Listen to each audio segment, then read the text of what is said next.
Hey, this is Vu, and today I'm going to be talking about SMG buys on the second round. This is something that I think a lot of people have problems with because I think a lot of people buy the wrong SMGs in the wrong situations, or even I think a lot of people buy too many SMGs for their team and don't think about the implications. So, going into it, it's important to remember that there are three main SMGs you're going to be looking at on the counter-terrorist side. Now, on the terrorist side, everything works kind of drastically differently, so I'm going to go over that afterwards. But first, on CT side, the three main SMGs are going to be the MP9, the MP7, and the UMP. And all three of these have drastically different scenarios that you want to use them in. And that's actually very important to remember. The MP9 here is going to have the highest fire rate, but it's also got quite a bit of recoil, and it takes 7 shots to kill someone in the chest if they have armor, which means it's not very good against anybody with armor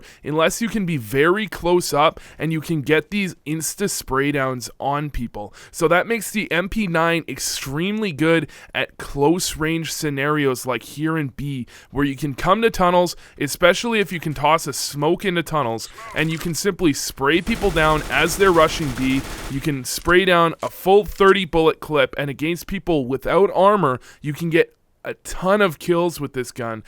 And you can really make it work just because of the fire rate, even against people that have armor, if you get close up and you can just spray them down. Now, the MP7 here is going to be a little bit of a middle ground. It's okay at medium range, and it's okay at close range. It's going to take 6 bullets in the chest to kill someone that has armor, so 1 less than the MP9, but 1 more than the UMP. And you want to be using the MP7 here if you plan to get aggressive and you want to push up and play possibly close range angles, but you also know you're not going to be always in close range scenarios. So somewhere I do like to use the MP7 is if I'm playing middle, and I'll play it a little bit aggressively. This is a common angle here, and it's not long range, but it's not close range, and I know that if they go A, I'm going to be flanking long, and if they go B, I'm going to be flanking tunnels. So I'm likely to be in several long range scenarios and several close range scenarios, so the MP7 makes a ton of sense in that regard.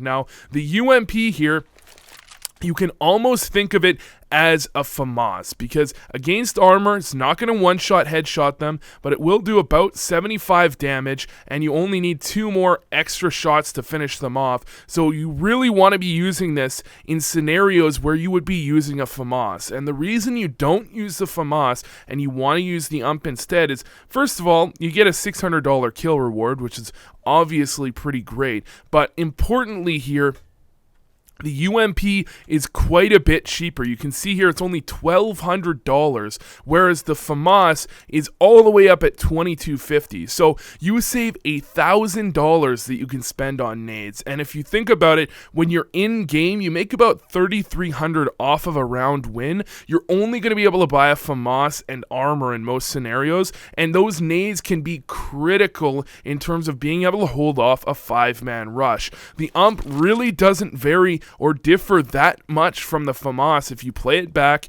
you play burst range, it's going to be a little bit less accurate, but you're still going to find yourself getting good kills. It's going to be more accurate than the MP7 or MP9, and you're going to be able to find yourself able to get quite a few kills, and those extra nades can really make the difference between you holding down your spot or you losing your spot and dying.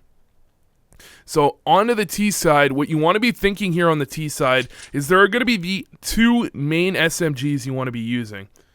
And those are going to be the MAC-10 and the MP7. The reason you don't really want to use the UMP here on this terrorist side is because you don't need to play these passive long-range angles.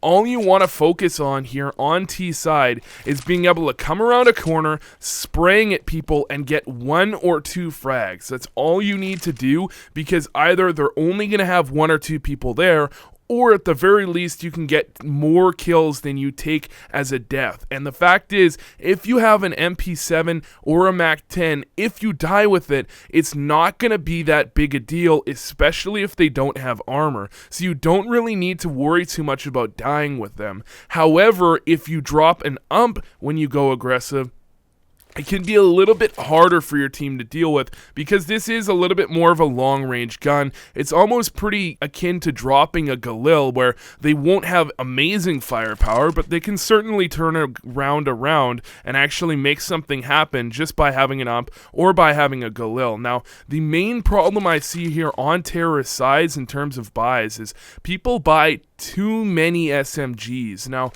it is perfectly fine on the counter-terrorist side to be buying 5 SMGs. It's going to work very well because you have 3 SMGs you can use in different scenarios, and having those nades can be massive in terms of actually winning rounds.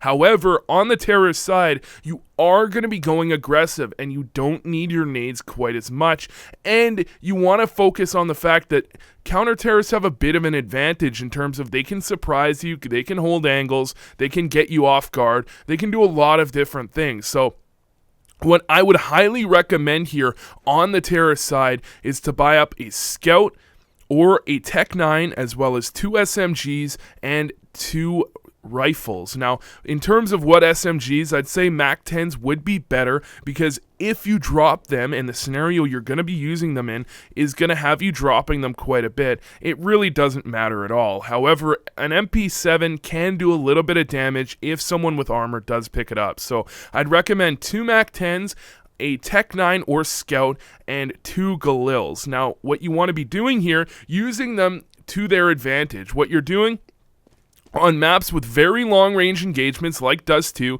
I definitely recommend buying a Scout. You can scout down into mid here. You can scout down from T-spawn over to tunnels here as well. Cover that tunnels push, and you can cover long.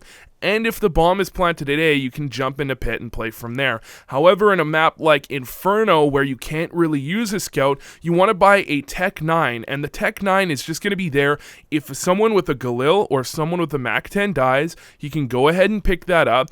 Or if you're worried about them stacking either bomb site, you simply suicide your Tech 9 in. He still has a great gun. He probably has an armor advantage. He can get 1 or 2 kills, and he can tell you if they're stacking or not. Now, what you're going to be wanting to do with these SMGs and rifles is go aggressive with the SMGs, but go aggressive in positions where you get support from flashes and nades from your rifles. But not only that, your riflers are supporting in that they'll get trade kills on any deaths to the SMGers, and that means that the SMGs aren't going to be picked up very often, and if they are, like I said, it doesn't really matter because the remaining players are going to have full rifles, and they're going to be able to outgun those SMGs anyways. So you're actually putting yourself in a great scenario by doing a little bit of a mix-up there, because you definitely don't want to have too many rifles. Otherwise, you lose a rifle to someone with armor, you can be in a very dire situation.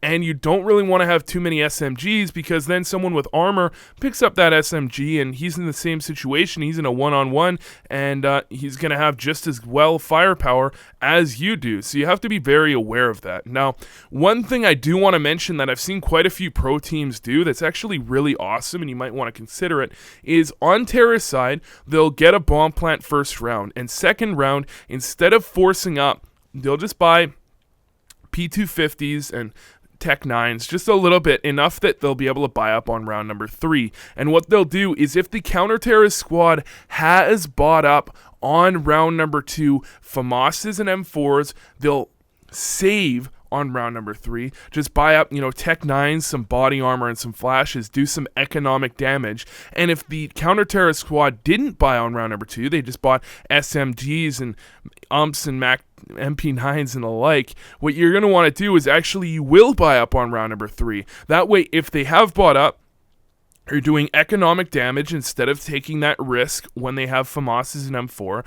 And when they don't buy up, when they get those MP7s, MP9s, and the like, you're actually going to be able to buy up AKs and either force them to waste their entire economy buying up FAMASs on the 3rd round, or they're going to keep hold of those SMGs, and you're going to have a pretty massive advantage, able to actually pretty much exploit those SMGs and win quite a few rounds if you use your AKs to your best advantage. So anyways, this is just a problem I think a lot of people had, and I thought I'd make a video on it. So thanks for watching, and I hope this helped.